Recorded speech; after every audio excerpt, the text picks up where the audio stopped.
সাইদি সাহেবকে যেই বেডে ফেলা ইঞ্জেকশন দিয়েছে ওইখানে বসে আমারও ট্রিটমেন্ট করছে এই গত বছর। ওই ডাক্তার আমাকে বলতেছে, হুজুর আমাদের যখন বের করে দিল এই পিজি থেকে, আপনারা যে বেডে এখন আপনারা এনজিওগ্রাম করাইতেছি হুজুর, এই বেডে সাইদি সাহেবকে 12 বার এনজিওগ্রাম করাইছে। এই বেডটা আনার পরে, কারণ জানি আপনি বাংলাদেশের সুপারস্টারদের মধ্যে একজন, আপনাদের মতো লোকদেরকে বাঁচাই রাখা, আর বাঁচাবেন আল্লাহ, বাঁচাই রাখা আমাদের ডাক্তারদের কর্তব্য। এই যে হসপিটালের অনেক বড় একজন ডাক্তার আছে, উনি আমার পেশে, উনি আমার ডাক্তার। উনি আমাকে বলে, হুজুর ওই বেঈমানটা যখন, মুস্তফা জামান যখন সাইদি সাহেবকে ইঞ্জেকশন পুশ করবে তার 1 ঘন্টা আগে আমাদেরকে বের করে দিয়েছে। আমি ডাক্তারের নাম বলবো না, হয়তো রেকর্ড হয়ে থাকবে, ওই ডাক্তারের উপরে টর্চারিং আসতে পারে, নাম বলবো না।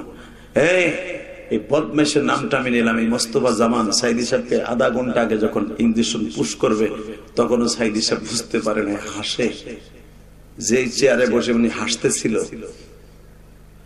ওই চেয়ারটা আমি যখন দেখছি আমার চোখের পানি ধরে রাখতে পারি না।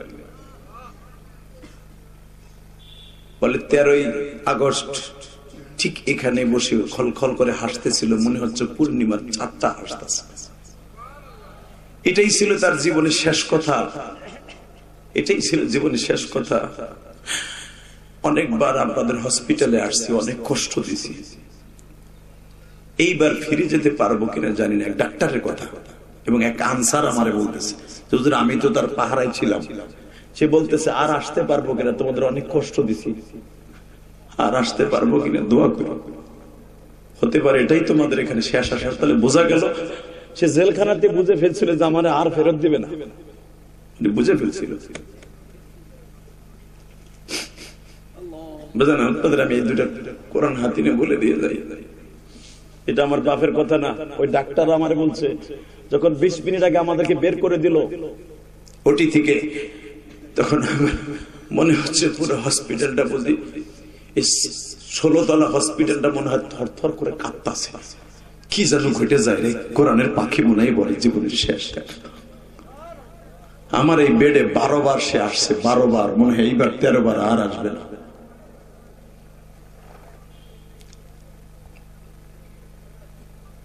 কতবার আর মনে হয় আসবে না।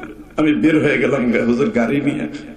20 মিনিট পরে খবর আসলো সাইদি কোরআনের পাখি আর না। আমি গাড়ির ড্রাইভারকে বললাম, বেরে কর, বেরে কর, বেরে কর। হুজুর আমি আবার গাড়ি ঘুরাইলাম, যে অন্তত দেখতে তো পারবো না, একটু আগে দেখে আসলাম জীবিত, অন্তত মৃত্যুর লাশটা একটু দেখে আসি। গাড়িটা ঘুরে যখন হসপিটাল ঢুকতে গেলাম, আমাদের কোনো ডাক্তারকে দেখতে দিল না। ভাইজান একটা দামি কথা বলে দিয়ে যাই গো,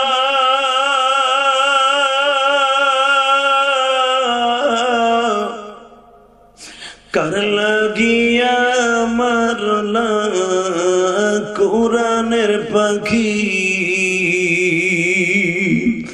তোমরা জানা না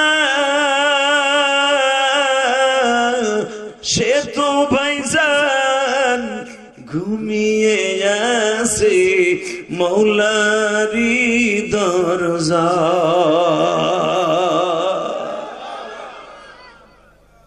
কোরআনের পাখিতে ঠিকই আল্লাহর জিম্মায় আছে, কিন্তু তোমরা যারা ষড়যন্ত্র করে মেরেছ, এই যে মামুনুল হক এখন কিডনির ভিতরে সমস্যা, আমির হামজা ওয়াজ করতে গেলে ঘুরে ফিরে যায়, রফিকুল ইসলাম মাদানি মাঝে মাঝে বেহুশে পড়ে যায়, এমন এমন মেডিসিন খাওয়াইয়া দেওয়া হয়েছে 3 মাস 6 মাস 1 বছর পর্যন্ত ঠিক থাকতে পারবি, এরপরে আর পারবি না। এটা ছিল ইন্ডিয়ান ওই আকাডাতের একটা থিওরি, মনে রাখতে হবে। যত আলেমদেরকে এভাবে হত্যা করবা, যেভাবেই করো না কেন, আলেমরাও যার কাছে যাবে তোমরাও তার কাছে যাবা। সেদিন বুঝাই দেব কত ধানে কত চাউল। রাজি আছেন না নাই? দুনিয়ায় না পারে আখিরাতে বুঝাই দেব কত ধানে কত চাউল। এক একজন আলেমকে হত্যা করবা, হাজার হাজার আলেম জন্ম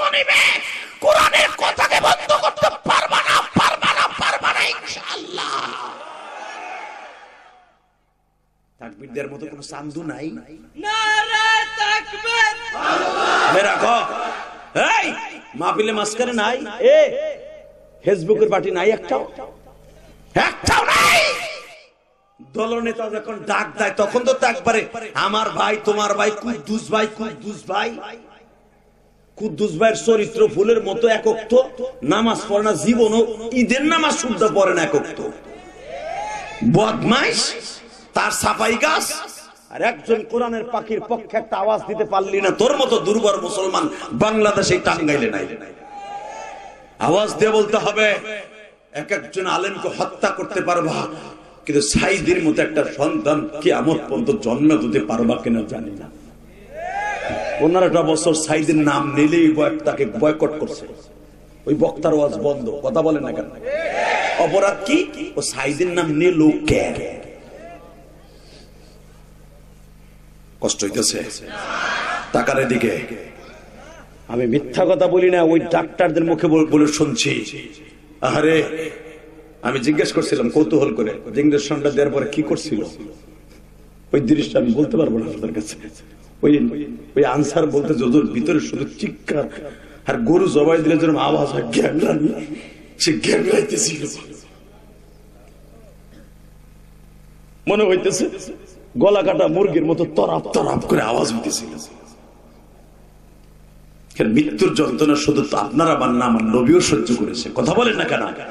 আমার নবী বারবার বলছে, ইয়া আয়েশা ইবনে আবু বকর, ইয়া আয়েশা বিনত আবু বকর, ইয়া সাখরাতুল মাউত, ইয়া সাখরাতুল মাউত, সাখরাতুল মাউত। ও আয়েশা, মৃত্যুর যন্ত্রণা এত কষ্ট, এত কষ্ট, এত কষ্ট। আমি নবী যদি এত কষ্ট ভাই, আমার উম্মত না জানি কত কষ্ট ভাই রে।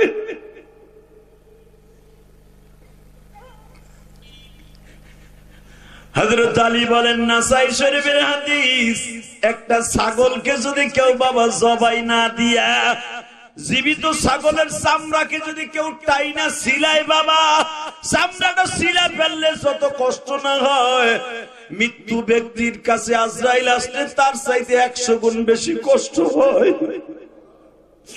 বাজান, আমি আপনাদের দুইটা পাও ধরে বলে দিয়ে যাই, আল্লাহ তুমি আমার বাজানদেরকে মৃত্যুর সময় তোমার কুদরতি হাতে মায়ের স্তনের দুধ খাওয়ানো বাচ্চার মতো মৃত্যু দিও। মৃত্যুর যন্ত্রণা সহ্য করতে পারবো না গো মালিক। এই যে প্রাক্তন চেয়ারম্যান লাবু ভাইয়ের ভাই চেয়ারম্যান প্রাক্তন, ওনাকে যখন গুলি করছে, যদি উনি জীবনে ফিরে আসতো শুনতে পারতেন, গুলি খাওয়ার পরে জানটা বের হওয়ার আগে কত কষ্ট।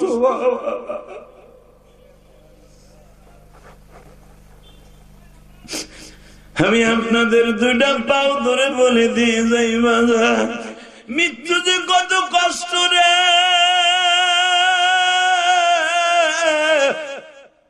আল্লাহ তুমি আমার মাহফিলে আজকে যারা আছে, মৃত্যুর একটা দৃশ্য আপনাদের সামনে তুলে ধরি। আমার নবী মা আয়েশার রানের উপরে শুয়ে আছে বাবা। হঠাৎ করে আজরাইল বিশ্ব নবীর কাছে রবিউল আউয়াল মাসের 12 তারিখ বেলা 9টার সময় নবীর রুমের মধ্যে হাজির হয়ে গেছে।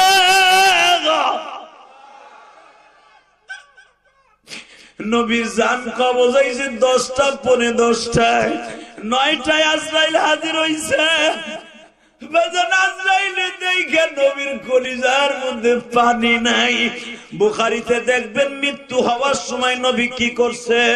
নবী আয়েশাকে বলে, আয়েশা এক বদনা তাড়াতাড়ি এক পেয়ালা একটা বল ঠান্ডা পানি দাও।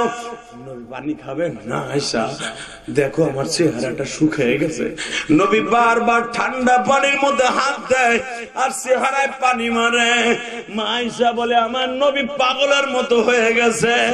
আয়েশা, আমার চোখের সামনে এমন একজন দাঁড়ায় আছে যারে দেখলে মানুষ আর কোনোদিন স্বামী বলে ডাক দিতে পারে না গো।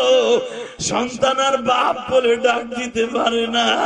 ফাতেমার সাথে সাথে বাবার বুকের উপর পড়িয়া, বুখারীতে দেখবেন উলামায়ে কেরাম সাখরাতুন নবীর মধ্যে আসছে, আমার নবী বলে ফাতেমা রে, মা আমার কাছ থেকে সরিয়া যাও, এখন কিছু দৃশ্য হবে তোরা সহ্য করতে পারবি না। আমার নবী একবার ওঠে, আবার শোয়, আর একবার উঠে।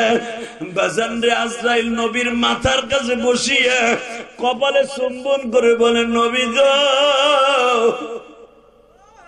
আপনার দোস্তের বাড়িতে যাবেন না।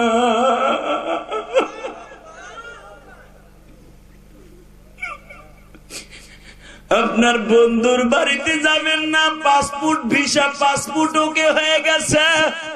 আমি আজরাইল রেশমি রুমাল লইয়া জান্নাতের বুরাক লইয়া আসছি, আপনি কি আপনার বন্ধুর সাথে দেখা করতে যাবেন? নবী আমার কান্দার গায়ে, আজরাইল রে, তুমি আমার কপালে চুম্বন করলা না, উহুদ পাহাড় দিয়ে গুঁতা দিলা।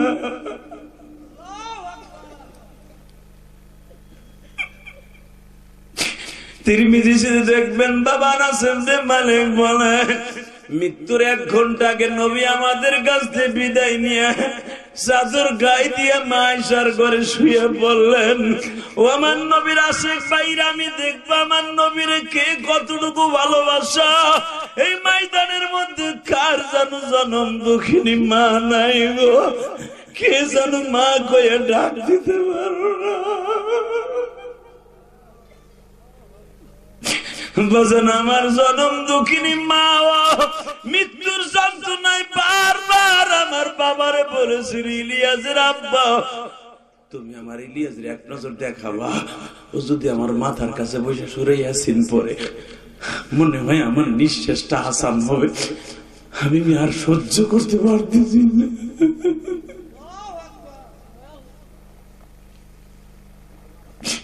আরে আমার মা না জানি কত কষ্ট পাইছে গো মা।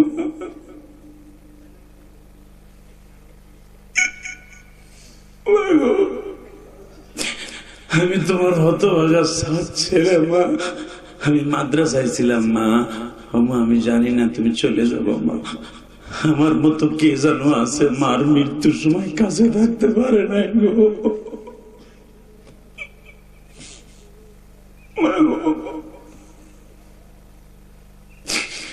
আমার মা বারবার বলছিল, ইলিয়াসের আব্বা, আমার ইলিয়াসকে এক নজর দেখা।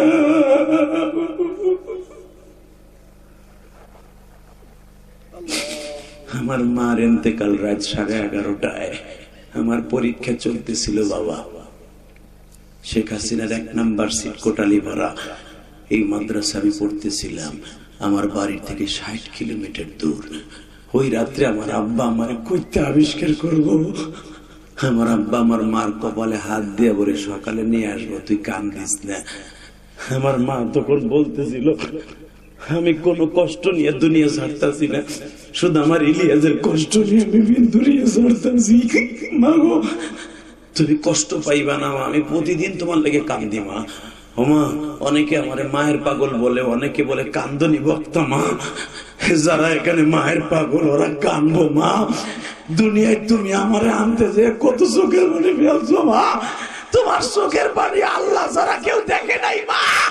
বাথরুমে যেয়ে কাঁদছো, খাবারের প্লেট হাতে নিয়ে কাঁদছো, কোরআন শরীফ পড়তে যেয়ে কাঁদছো, নামাজের রুকু দিতে যেয়ে কাঁদছো, বাবা তুমি সিজদায় যেয়ে কাঁদছো মা।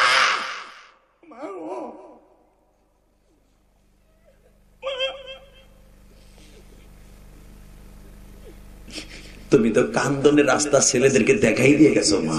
এই জন্যই তো আল্লাহ বলছে, রব্বির হামহুমা কামা রাব্বায়ানি সগীরা। তুই তোর মা বাবার লেগে এইভাবে দোয়া করবি, আল্লাহ যেভাবে আমার মা বাবা ছোট্টকালে পালছে, তুমি আমাদের মা বাবার ওইভাবে পালবা। আল্লাহ এই দোয়াটা এমনি এমনি শিখাই দেয় নাই গো বাবা। ছোট্ট কথা বলেছে আল্লাহ কোরআনে, 2টা পাও ধরে বলছি, এই মজমার মধ্যে কে যেন বাপ হারায় গেছে।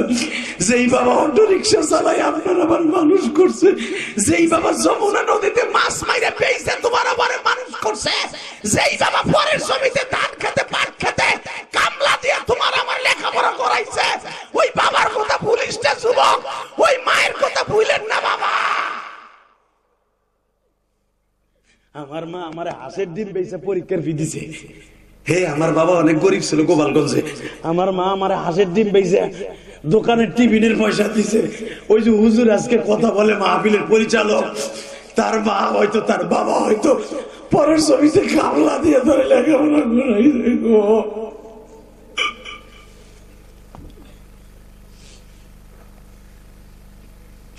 মৃত্যুর যন্ত্রণা আমার নবী অনুভব করছে, আমার মা করবে না কেন? ফাতেমা মৃত্যুর যন্ত্রণায় খেতা বালিশ লয়ে লাফাই উঠছে, আলীরে বলতেছে তুমি মনে হয় আমার মাফ করো নাই, তা না হলে এত কষ্ট কেন? মৃত্যু এত কষ্ট কেন?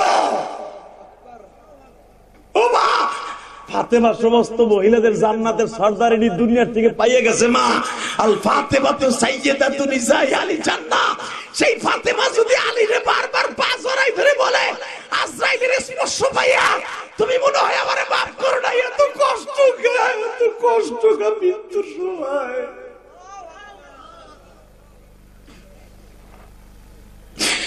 আল্লাহ তুমি দেখো মহিলা প্যান্ডেল আমার মায়েরা কে জানু কান্দে। আমিও তো মাহারা সন্তান গো। 12 বছর বয়সে মাদ্রাসায় যখন শুনলাম ইলিয়াস তোমার মা নাই গো,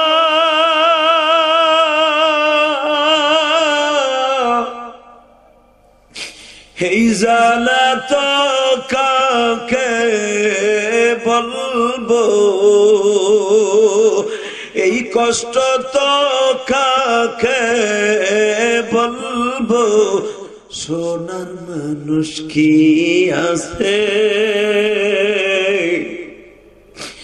মায়ের মতো দুঃখী বাইজান নাই জগতে। আল্লাহু আকবার। 10 মাস 10 দিন পেটে লয়া কত কষ্ট পায়, খাবার পেলে সামনে নিয়ে খেতে নাহি পায়। আল্লাহ দেখো আলেম ওলামা কান্দে, আজকের মাহফিলের সভাপতিরা সেক্রেটারিরা কান্দে। আমি তো জানি আমরা সবাই মায়ের সন্তান। এই মাহফিলে যারা বসে বসে মায়ের জন্য কান্দে প্রত্যেকের মাকে তুমি মাফ করে দাও। মহিলা প্যান্ডেলে প্রত্যেকটা মাকে মাফ করে দাও, কবরটা জান্নাতের টুকরা বানায় দাও। আরে মা রে, আরে মা, আরে মা জন্মের পরের থেকে নিয়ে 3 বছর পর্যন্ত মা একটা সেকেন্ডের জন্য ঘুরেও শুইতে পারে নাই, রাত্রে দুধ পাই নাই, খেক করে কাইন্দা উঠছি। মা আমার সারাটা রাত তোমার আমার কোলের মধ্যে নিয়ে এই ঘর থেকে ওই ঘরে, এই রুমের থেকে ওই রুমে। শীতের মৌসুমে মা নিজে চাদর গায়ে দেয় নাই, তোমার আমার চাদর দিয়ে ল্যাপটায় রাখছে যেন ঠান্ডা না লাগে।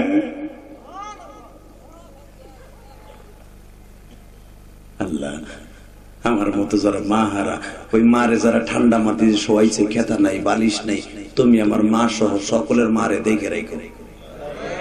জোরকনা আমিন, আরো জোরকনা আমিন। দাদা ভাই কষ্ট লাগে না? মায়ের জন্য কষ্ট লাগে না? বাবার লেগে কষ্ট লাগে না? লাগে, আমি জানি লাগে। মায়ের পাগল গুলা লাগবে।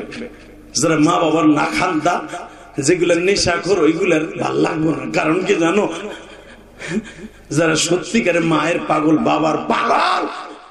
আমি আজকে 5ই ডিসেম্বর সাক্ষী রেখে গেলাম, 5ই ডিসেম্বর সাক্ষী রেখে গেলাম এই টাঙ্গাইল সদর থানায় দেবদুঘাটে অবস্থায় এই চেয়ারম্যানকে, সাবেক চেয়ারম্যানকে সাক্ষী রেখে বললাম, এই হাজার হাজার মানুষ গভীর রাত্রে আলেমদেরকে বলে গেলাম 5ই ডিসেম্বর 2024 সালে এই 14 বছরের মাহফিলে বসে তোমার এলাকায় কোন ছেলে যদি মার সাথে বেঈমানি করে ওরে পিটাইয়া লুলা বানায় ফেলবা। রাজি আছো না নাই? আরে জাগায় পিটাবি যুবক, জাগায় পিটাবি। আরে পিটাইতে যাই যদি মামলা খাস, আমি যে হাতি বললাম তুই জান্নাতি, তুই জান্নাতি, তুই জান্নাতি।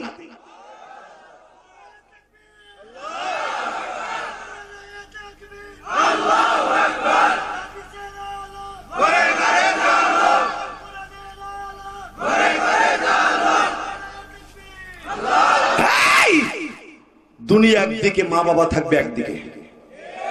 কথা বলো না কেন? আরো জোরে বলো। মৃত্যুর কথা মনে পড়ে না বাবা? ওইটা তো আপনার আমার গাড়েই রয়েছে। 24 ঘন্টা মৃত্যু আপনার টানতেছে বাবা। মৃত্যুর কথা বলে যায় না। আমি আপনাকে দুটো পাও ধরছি, দুনিয়া সব ভুলে যায়, ছেলে মেয়ে বিবি বাচ্চা সব ভুলে যায়, মৃত্যুর কথা বলেন না। এটা কিন্তু আপনার পিছনে পিছনে 24 ঘন্টা ঘুরে যে কোনো মুহূর্তে সবল দিয়ে নিয়ে যাবে বাবা। কেউ ধরে রাখতে পারবে না। কথা ঠিক না বেটা? তার জ্বলন্ত প্রমাণ দিয়ে যায়। আহারে, গত কয়েকদিন আগে দেখছেন মা মাইয়ের লইয়া ডাক্তার কাছে যাইতেছে। 2.5 বছরের মাইয়া, মার দুধ খায়। আরে অটো রিক্সায় এমন জোরে গুতা দিছে, মাথার উপর দিয়ে ট্রাকটা চলে গেছে, বডিটা ভালো আছে। 2.5 বছরের মাইয়া মৃত্যু মায়ের দুধ খাইতেছে। ও জানো না যে আমার মা দুনিয়ায় নাই। এই তো জিন্দেগি। কথা কন না কেন? অতএব আমি আপনাদের খেদমত আরজ করব, ওই জনম দুঃখিনী মায়ের কষ্ট দেওয়া যাবে না। ইনশা কষ্ট হইতেছে, বেশি রাত করব না। শুধু একটা কথার উত্তর দিতে হবে। এই টাঙ্গাইল সদর থানায় যদি কোন ছেলে বাসার সরে শোনেন যে তার বাবারে ঘরেতে বাইর করে দিছে, কোনো কথা নাই। যুবক কথা বল, কোনো কথা নাই।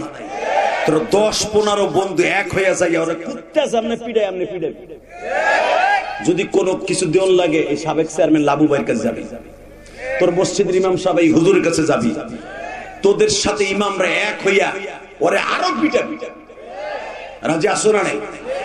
এরকম যে 2 সাইডে পিটাইতে পারোস, এলাকার প্রত্যেকটা মা বাবা অত্যাচারিত সন্তানের হাত থেকে বাঁচতে পারবে। হ্যাঁ, কি মনে করস তুই? কি মনে করস? কি মনে করস বেটা? রসুলের একজন আশিক ছিল, একজন আশিক ছিল। জীবনে মার সাথে তোরা কয়জন যাইস না? হনে পোলা কোলে করে তুমি দিয়ে আবার যাইস না, পেন্টুর পে পেন্টু যাইস না তুই। আল্লাহ কবুল করে। আমি কলিজার দাদা ভাই বয়ে পর, আমি বলছি তোকে কপাল আজকে ভালো হয়ে যাবে। তোরা বাইজিদ বুস্তামের মতো একদিন ওলি হয়ে যাবে, আমি বলে গেলাম ইনশাআল্লাহ। ইনশাআল্লাহ বলো, ইনশাআল্লাহ বলো। পৃথিবীর শ্রেষ্ঠ যারা দাঁড়ায় আছে, যে খালি জায়গাটা বসে পড়ো, বসো। খারাই তো নাই তীবের মতো, জানা যায় খারাই মানে খারা ঢোক। সামনে পিছনে যাস মগা, এদিকে সামনে এখন খারাই দিয়েছে কেন? সামনে সব ভলান্টিয়ার গুলো সামনে বেটা। এগুলো ওয়াশ না, খালি 3 টাকা দিয়ে বেড়ায়। আর ওই যে গলা একটা দিয়ে দিয়েছে ট্রান্সমিটার বাইন্দা, ও মাতবাড়ি দেখাইতেছে ওয়াজ না শুনে। আল্লাহ কবুল করে। আমিন। আরো জোরে বলেন আমিন। কষ্ট হইতেছে? তাহলে আমার সাথে ওয়াদা দিবেন, একটা টিম করবা। যুবক দ্বারা ওয়াজ দিয়ে দিয়েছো, 14 বছর ওয়াজ দেশ, একটা যুব সমাজ টিম করতে পারোস না? যদি কোনো অবহেলিত মাকে অবহেলা করে, আর জায়গায় পিটাইয়ে নুলা বানাই ফেলাবি। কোন প্রশাসন তোদের বিপক্ষে যাবে না ইনশাআল্লাহ। ইউনূস সাহেব এবং ডাক্তার ইউনূস সাহেবের ফরমান, কোন ছেলে যদি তার মার সাথে একটা খারাপ আচরণ করে, কোন মামলা তারে মাইরা যদি কেউ লাশ বানায় ফেলায়, কোন মামলা হবে না। জানো নতুন করে আইন হইছে, প্রত্যেকটা থানায় মারে মাইরা মামলা করতে যাইস, তোরে উল্টা পিলে গরম ডিম দিব। কথা কন না কেন? কোন মা বাবা যদি সন্তানের বিরুদ্ধে মামলা দেয়, ওর অন্তত 6 বছরের জেল হবে। জানো? কারণ আজকে বৃদ্ধাশ্রমে যাবে কেন? বৃদ্ধাশ্রমে কেন যাবে? দেখা তো কোন আলেমের মা, কোন তাবলিগওয়ালার মা, কোন সরমনের বুড়িদের মা বাবা বৃদ্ধাশ্রমে গেছে রে।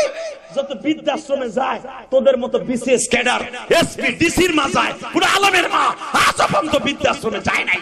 কোন আলেমের বাবা বৃদ্ধাশ্রমে যায় নাই। করোনার ভিতরে দেখো নাই, যাত্রাবাড়িতে একজন ডিসির মারে, 85 বছরের একটা মা, করোনা হয়েছে বিদায় বউ শাশুড়ির গাড়িতে করে, পাজারু গাড়িতে করে নামাইয়া যাত্রাবাড়ির মোড়ে ফেলাইতে যাইতেছে রাইতে 2:30টার সময়।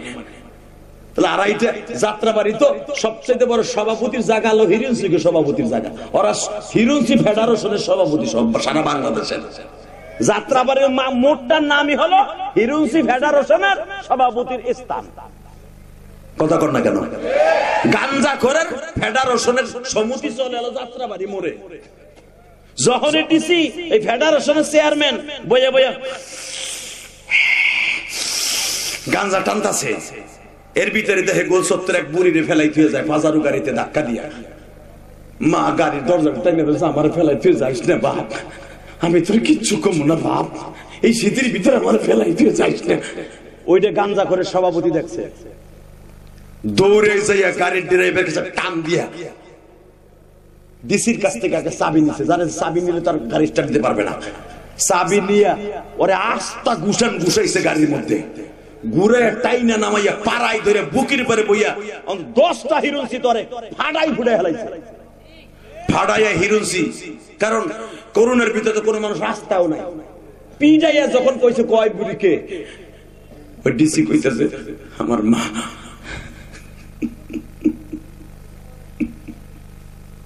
সারা দুনিয়া ভাইরাল, তোমরা দেখছো যখন ডিসির মারতাছে হিরুনসিতে, মা পাও জড়াই ধরে বলে আমার জাদুরে মারিস না, আমি পরের বাড়ি কাম করে আমার এই ছেলের লেখাপড়া করাচ্ছি।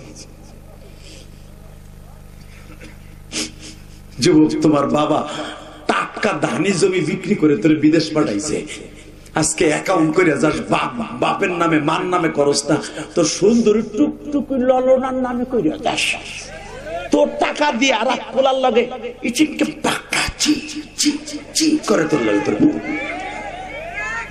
হারামি বেটা, তোর মোবাইল দিয়ে তোর লগে 1 মিনিট কথা কয় না, তোর বউ কথা কয় নাঙের সাথে, কথা কর না কেন? নাঙের সাথে ঘন্টার পর ঘন্টা চিং পাকা চিং চিং চাকা, তোমার দেখে কুকা পাড়া। তুই তোর মা বাবার নামে অ্যাকাউন্ট করস না, পাড়া করে যাস তোর সুন্দরী ললনার নামে। ললনা তোর ললনা তোরে দে ফাঁকা, 2 দিন পরে যায় তোর স্বাস্থ্য ভালো লাগে মাইরে মোটর সাইকেলে যায় যমুনা সেতু ঘুরতে, কথা কর না কেন? স্বাস্থ্য দেবরের মোটর সাইকেলে বইয়া দেবরও সেরকম করা মাল বেরে করে ভাবি স্টিকে পাকা সিসি পারাসা, কথা কর না কেন? আস্তে কত করে লুল হয় মরবা বুড়াটা। তোমার পোলার বউ এই কাম করে, পোলার বউ টাকা দেবে না বিদায় কথা কও না, কথা কর না কেন? জানি আমরা জানি এই বুড়া বুড়ি সব চোখ দিয়ে দেখে যে তার পোলার বিদেশ প্রবাসী পোলার সাথে বেইমানি করতেছে, তার বউ ছোট পোলার লগে। বুড়ায় কথা কয় না, ডরে বাজারে পয়সা পাবে না। লেগে বুড়া জেহাদ ঘোষণা করতে পারো না, পোলারে ফোন দিয়ে ক তুই তো থুইয়া গেছস, তোর বউ তুই সিংকিং পাকা সিসিং ফাক বল তোর পোলারে বেটা। যদি না বলো তুমি বাপ ও জেনার কাতারে খারাইবা, কথা কর না কেন? কত আলেম ওলামার কাছে নাও, দেই তা'মুরুনা বিল মা'রুফ ওয়া তানহাউনা আনিল মুনকার। খালি হুজুর গো বকো, এ হুজুররা ইমামরা সব দুনিয়া খাইলো, হুজুররা সব খাইলো, তুমি কাটটা খাইতাছো, কথা কর না কেন? খালি আলেম ওলামার বকে, খালি আলেমরা পরেরটা খায়, আলেমরা লুঙ্গি খুলে খায় পরের বাড়িতে। দাওয়াত একটা পাইলি প্রথম যাই এই হুজুর পায়জামার গিট্টু খুলে, জানে পরে রক্ত খাওয়ান লাগে। হে মগার মগা, এমন একজন কইতো আমার এক মুসল্লি লাবু ভাই, আরবির অফিসার, হে খালি কইতো হুজুর আপনারা দেখছি পরের বাড়ি গেলি দেখ পুটুত করে টান পায়জামার গিট্টু খুলেন আর লুঙ্গিরে আঙুল দিয়ে চাপ দিয়ে খুইলেই বহেন। যখন আমরা পেরে টানতে যাই তখন টান দিয়ে খুলে লাগে। আমি আপনি দেন কেমন? আমি এগুলো দেখি আগে, খালি আপনি দেন খালি লুঙ্গি খুলে, খালি ওই খাওয়ার সময় খোলে না আর কোন সময় খোলে, ওইটা দেখেন না? না ওটার সময় তার দেখি না, তো খাওয়ার সময় আপনি দেখেন, দেখতে থাকেন, একদিন দেখতে দেখতে আপনার ডোমাইনসে দেখছে, কথা কর না কেন? আল্লাহর কি কাম, আমি একদিন দেখতে লাইছি। কেমনে? গেছি হোটেল রেডিসনে হেল লগে ইফতারি মাহফিলে, আল্লাহ দামি দামি বক্তারাও ছিল, আব্দুল মালিক সাহেব ছিল, তারপর আলহামদুলিল্লাহ অনেক বড় বড় উলামা ইকরাম ছিল। রেডিসনে আর্মিদের একটা অনুষ্ঠানে আমরা গেছি, যাওয়ানোর পরে আল্লাহ মাহফুজ হক সাহেব ছিল, মামুল হক সাহেবের ভাই, তারপর যাত্রাবাড়ি শাহেক ছিল, বড় বড় উলামা ইকরাম ছিল। আল্লাহর কি কুদরত, দেখি উনি আমার সাথে এক টেবিলে বইছি, উনি দেখি ইফতারির আগে প্রায় 26-27 প্রকার ইফতারি, দেখি উনি পায়জামার বেল এমনি এত বড় পেট তো জলহস্তির মতো, মানে বইছে তো ওইটা ওই পর্যন্ত যায় না, কেটে এমনি দিয়ে এমনি টানতেছে, এমনি টানতেছে। আমি কি খালি হুজুরা গিট্টু খোলে, তুমি তো বেল খোলো, বেল খুলতেছ আপনি দেখে লাইছেন না না, সেটা তো আপনি মাঝে কইবেন সারা জীবন। আর ঠিকই আমি সারা জীবনই কইতেছি মিয়া, কথা কন না কেন? যারা বলো আলেম ওলামা পরের বাড়িতে খায়, এ তুই তোর কোন বাপের বাড়ি তুই খাস? ওমা মিন দাব্বাতিন ফিল আরদি ইল্লা আলাল্লাহি রিজকুহা, রিজক কারো বাপের না, রিজক স্বয়ং আমি আল্লাহর। কার কার কার? যে ব্যক্তি আলেম ওলামা শুধু নয়, যে কোন মানুষকে খাওয়ায়া খোটা দেবে, অকুন্না নাখুযু মাল খায়িজিন, কোরআনে আল্লাহ ডাইরেক্ট বলেন এই খোটার কথা। কেউ যদি খাওয়ায়া খোটা দেয়, আল্লাহ তাকে ওই খাবারের কষ্ট দিয়ে দুনিয়ার থেকে নেবে। যদি কোন কেমনে নিবে? চাচা চান্দু, 1 মাস পরে এমন রোগ আল্লাহ তোমার ঢুকায় দিবে, ডাক্তার বলবে গরুর গোশ হারাম, মুরগির গোশ খাবেন এতটুক, রুটি খাবেন রসুনের সিল্কের মতো 2টা। কথা কন না কেন? বিরিয়ানি তো খাওয়া যাবে না। বুড়ো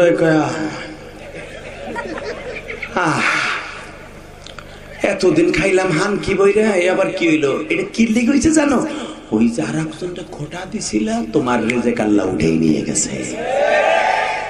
ডাক্তার বলার পরে খাইবা, পরের দিন হসপিটালে ভর্তি হইবা, ঠ্যাং উপরের দিক দিয়ে পিঠির নিচে আলকাতরা বইরা দিয়া, আলকাতরা দিয়ে খাওয়াইবো কেমনে? নল দিয়ে খাওয়াইবো তোমার, আর মুখ দিয়ে খাইতে পারবা না। খবরদার, এই কোরআন হাতে নিয়ে বললাম, কোনদিন কোন আলেম ওলামারে খাওয়ানোর কোটা দিবেন না। ইনশাআল্লাহ বলেন, দিবেন না তো? দিবেন না তো? আপনি তো কইবেন আপনি হুজুর বিদায় হুজুরকে পক্ষে কথা না, আমি আমার নবীর কথা কইছি। মান আকরামা আলিমান কাআন্নামা আকরামানি, মান হাব্বা আলিমান কাআন্নামা হাব্বানি, মান আকরামা আলিমান কুন আলিমান আও মুআল্লিমান আও মুস্তামিনান আও মুহিব্বান ওয়ালা তাকুন খামিস। ফাতুহুলি এ বদমাইশ বেটা, আমি কই নাই, বিশ্বনবী কইছে। আজ থেকে 1445 বছর আগে আমার বিশ্বনবীর পবিত্র জবানে ঘোষণা, যদি পারো আলেম হইও, তা না হলে একটা ছেলের আলেম বানাইও, তা না হলে আলেমদের সাথে সম্পর্ক রেখো। যদি তাও না পারো, দূরের থেকে ইলিয়াস রহমান জিহাদি সহ, আজকের মাহফিলের পরিচালক সহ, আজকের মাহফিলের সভাপতি সহ দূরের থেকে ভালোবাসো, তা না হলে জীবনে একটা ওয়াক্ত দাওয়াত দিয়ে খাওয়াইও। ওয়ালা তাকুন খামিস, এই 5 নম্বরে 1 নম্বরও তুই থাকবি না। তুহুলিক ফাতুহুলিক শেষ হয়ে যাবে, তুই শেষ হয়ে যাবে। আমি বলি না, বিশ্বনবী বলছে। যদি কেন কেমনে শেষ হবি? তোর ব্যবসা শেষ, তোর বোর কাছে দাম পাবি না, পোলা রাতের মারি খাবি, পোলার বউ রাতের খুন্তির বাড়ি খাবি বুড়া বয়সে। কথা কন না কেন? বুড়াই মসজিদে লাফালাফি করে, ইমামরে ফ্যান মোছে নাই, মসজিদ মোছে নাই, আজান ঠিক করতে দেয় নাই, বুড়া লাফালাফি করে। পোলার বোর কাছে কথা কবি না, বুড়া চোখ কথা কবি, তোর গলা টিপ একটা বাইরে খালি গুলিলে গুলিলে কথা কবি না, বুড়ার বউ। বুড়া পোলার বোর কাছে দাম থাকবে না, নিজের মাইয়ের কাছে দাম থাকবে না। আমি বলি নাই, আমার বিশ্বনবী বলছে, কোরআন ধরে বলে গেলাম। যেগুলো আলেম ওলামারে বাস দেয়, এটা তাকে ফ্যামিলির খবর লয়ে দেখো, ওই বুড়ে ডেরি খেয়ে তার মধ্যে বুড়ি রাতের কে কথা কর না কেন? খবর লয়ে দেখেন, যদি না হয় না আমি আর রাজি করি না। ডেলি বুড়ি রাতের ঠোন না খায়, যখন একটু টান দিবা নিয়ে খা, বহুত জ্বালাইছের যুবক কালে বুড়া কথা কবি তো ঠোন না দেখে খবর লয়ে দেখেন এই বুড়া কয়দিন ঠোন না খায়। কারণ আছে তো, আমি বলি নাই, বিশ্বনবী বলছে, যারা আলেমকে অপমান করবে, কসম আল্লাহ, আল্লাহর জাতের কসম, ও দুনিয়ার থেকে অপমানিত লাথি উষ্টা খাইয়া মরবে। 1000 কোটি টাকার মালিক থাকবে, কুত্তার দাম আছে, ওর দাম থাকবে না। তবে আলহামদুলিল্লাহ আপনার টাঙ্গাইলের মানুষ ভালো, এরা আলেম ওলামারে বাস দেয় না, দিলেও সাইসে দেয়, আইকেলা দেয় না। খবরদার কোন আলেমের বাস দেওয়ার চিন্তা করো না। এই কোরআন হাতে নিয়ে বললাম, যদি আমার কথা মিথ্যা হয়, আল্লাহ যেন আমার জিহ্বা কেটে দেয়। যারা দেখবেন আলেমকে কেনায়েতের নজরে দেখবে, গজবাতুল্লাহ আলাইহি, আল্লাহর গজব ওর পরে নাযিল হবে, আর চেহারার সৌন্দর্য নষ্ট হয়ে যাবে। আর সম্মান যদি থাকে 99%, ডাইরেক্ট 50% চলে আসবে, সম্মান সমাজে থাকবে না। কয়েকদিন আগে মানিকগঞ্জে দেখেন নাই, ইসকনের বিরুদ্ধে কথা বলছে একজন আলেম বক্তা, ওই সভাপতি ছিল ইসকন লীগের সভাপতি, ইসকন লীগের সভাপতি। ও লাভ দিয়ে দাঁড়ায় হুজুরকে অপমান করছে। হুজুর তো চলে গেছে, হুজুরের লাগে কিচ্ছু কইতে পারে না, জনগণ লাভে। এখন যদি চেয়ারম্যান আমার কয় ইসকনের বিরুদ্ধে কেন কথা কেন, আমরা হিন্দু বৌদ্ধ খ্রিস্টান ঐক্য পরিষদ, মুসলমান এখানে নাম নাই, এ আকাডা, এ কাডা, এ কাডার গোষ্ঠী, এরপরে ঠিক পাও না। ঐক্য পরিষদ কি দেখছো? হিন্দু বৌদ্ধ খ্রিস্টান, এখানে কেন মুসলমান নাম দাস নাই কে? এখানে নাম দাস নাই কে? আমরা কি বাইসে গেছে এই দেশ থেকে? তোরা হিন্দু বৌদ্ধ খ্রিস্টান ঐক্য পরিষদ করলি, আর আমরা মুসলমান তোদেরকে মন্দির পাহারা দেই। চান্দুরা, আমরা মন্দির পাহারা দিতেও জানি, তোকে মন্দির পরে খুশা থোয়ার কোয়ালিটিও আমরা জানি, কিন্তু আমরা তো এটা করবো না সহজে। যখন দেখবা আদিফের মতো আর একটা লাশ পড়বে, তখন দেখবি তোকে মন্দির উপরে খালি তোকে ভগবানের লাশ, তোকে ভগবানের লাশ। কি কথা বলে রাজি আছো না? রাজি আছো না? ইন্নাদ্দীন ইনদাল্লাহিল ইসলাম। মুসলমান সহজে কাউরে ধরে না, ধরলে ছাড়ে না। রাজি আছেন না নাই? ডাক্তার ইনুস সাহেবকে বলবো, আপনার জামানায় শুধু একটা খুন, নতুন খুন, সেই অ্যাডভোকেট সাইফুল ইসলাম আলিফের রক্তের হত্যার বদলা দেখায় দেন। এই চেন্নাই দাসকে দিবা লোকে বাইতুল মোকাররমের সামনে ফাঁসির মঞ্চে ঝুলান। ওর নেতৃত্বে আমার সাইফুল ইসলাম আলী দুইটা সন্তানের বাবা, ছোট্ট একটা মেয়ে, 4 বছরের একটা মেয়ে, আর একটা সন্তান তার বিবির পেটে 4 মাস। এই সন্তানটা জন্মের পরে বাপকে ডাকবে, এই চেন্নাই দাস, এই চেন্নাই দাস, তোমাকে বলছি তোমাদের ভিতরে জীব হত্যা মহাপাপ। এইভাবে একটা সন্তান এতিম বানাইলে এরা কোন ধর্মে আছে বলো? কথা বলেন না কেন? কষ্ট হইতেছে? চেন্নাই দাসের বিরুদ্ধে কথা বলছে, চাচারে গুড়াকের মেতে কামড়াইতেছে, কামড়াও, পারলে খারাও না, দেহ নাক মুখ থাইনি সাথে। সব বক্তার এক পালায় মেখো না, কথা কর না কেন? ওই বক্তারে স্টেজের ভিতরে সভাপতি অপমান করছে মানিকগঞ্জ। এরপরে তোমরা দেখছো ফেসবুকে, এরপরে প্রস্রাব করবো হেনে মারো। আর মাত্র 10টা মিনিট বহু উঠবে না কেউ, 10 মিনিট পরে বিদায় নিয়ে যাবো। হ্যাঁ 10 মিনিট, 10 মিনিট। হ্যাঁ কয়টা বন্ধু বলে দেখবা, হে উঠে নি চাদর নিয়ে। একসাথে বলতে হবে, জমিনের মালিক কে? এ সভাপতি পারে না স্টেজের ভিতরে হুজুরকে কিছু বলতে, পাইছে মাদ্রাসার হুজুরে। দেখছো না ফেসবুকে? এমন ভাবে মারছে, বেলালকে মারছে শুনছি, হাদিসে পাইছি, কিন্তু বেলালের কোয়ালিটি দিয়ে মারছে বেচারা। প্রত্যেকটা জায়গার গোস্ত গুলা ফাটাই ফেলাইছে মাইরা। আল্লাহ আল্লাহ বিচার তোমার কাছে দিলাম, একজন অবলা আলেমকে এইভাবে মারছে, ও যেন কুকুরের মতো মরে, ও যেন কুত্তার মতো মরে, ও যেন কুত্তার মতো কামড় খাইয়া মরে। এক কুত্তা যেরকম আর এক কুত্তারে কামড়াইয়া মারে, ওরে যেন আর এক কুত্তায় কামড়াইয়া মারে, ওর মতো আর এক কুত্তায় যেন ওরা জায়গায় গুলি করে কুত্তার মতো মাইরে ফেলাই দিয়ে দেয়। যেরকম বলছে না আমাকে লাবু ভাই, জমকের জানাজা যেন না হয়, আমি নাম নাহি নাই বললাম, আপনারা তো শুনছেনি, কথা কর না কেন? মনে রাখবেন, ভালো লোকের জানাজা আপনি বাধা দিবেন, আপনার জানাজায় লোক 3 জনও পাবেন না। এটা আমি বলি নাই, কারণ আপনার আমার মালিক না, আমার হায়াতের মালিক কে?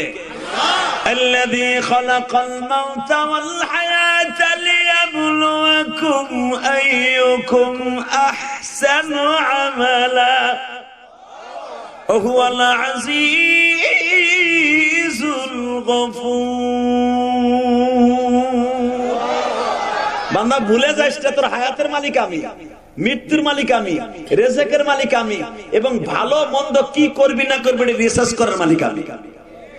ঠিক না বেটি? জোরে কর। তাহলে আমি বলবো, চেহারা দেখে আল্লাহ কাউকে মাফ করবে না, ঠিক না? আল্লাহ দেখবে অন্তরটা। আপনি গরিব হয়েছেন, তাতে কি হয়েছে বাবা? বহুত আসছেন, এখন একটু কান দেন মোনাজাতের আগে। আমি বলে গেলাম, এই কোরআন ধরে জীবনে একটা দিন যদি চোখের পানি পড়ে, আপনার এই বডিটা কোনোদিন জাহান্নামের খোরাক হবে না, জান্নাতের খোরাক হয়ে যাবে। আমি চাই আপনারা সবাই জান্নাতে যান। চান না? কে কে চান? দেখে আল্লাহকে হাত উৎসর্গ করে দেখান, কে কে চান? আল্লাহ আপনি কবুল করেন, আল্লাহ আপনি কবুল করেন, আল্লাহ আপনি কবুল করেন।